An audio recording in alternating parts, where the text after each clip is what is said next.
Thank you for joining us tonight. You are watching KTN Prime. Let's get to our top story. Tonight, a fresh twist has now emerged in the BBI report-making process after a member of the task force disowned some of the proposals in the document, alleging that they were sneaked into the final document. Major retired John Seyi claims they were rushed into signing the final document without being given time to go through and affirm its contents.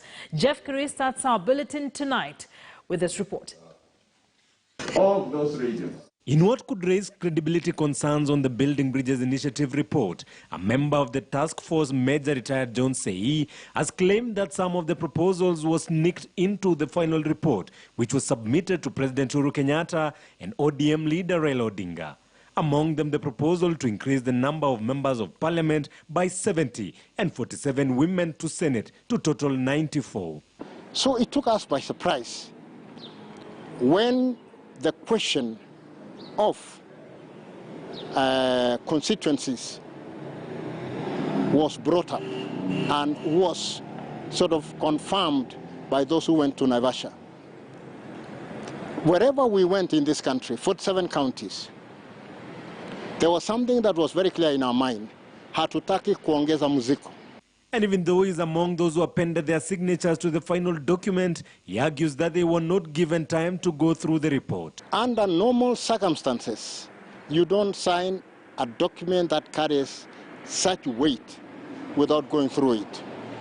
But because senior people were present and they assured us that everything is okay, so we took for granted that we will sign the document.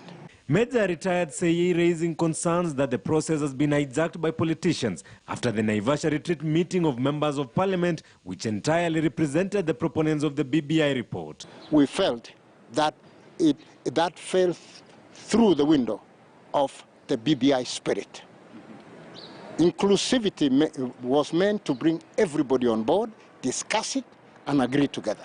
Meanwhile, a splinter group of the Pastoralist Parliamentary Group, led by Senate Majority Leader Samuel Pogisio, has declared support for the BBI document. I believe Pastoralists support the BBI process. This is after another group led by Mandera Governor Ali Roba, former Majority Leader in the National Assembly Aden Duale, gave 11 demands as a reducible minimum if they are to support the BBI report.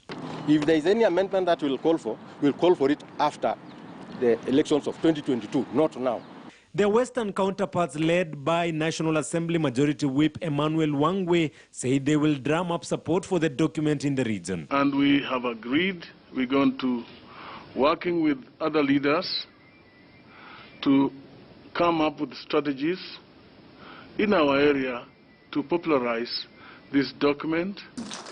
The roadmap to a BBI referendum has kicked off after the Naivasha retreat. The process of collecting 1 million signatures runs until December, and its verification done by January next year.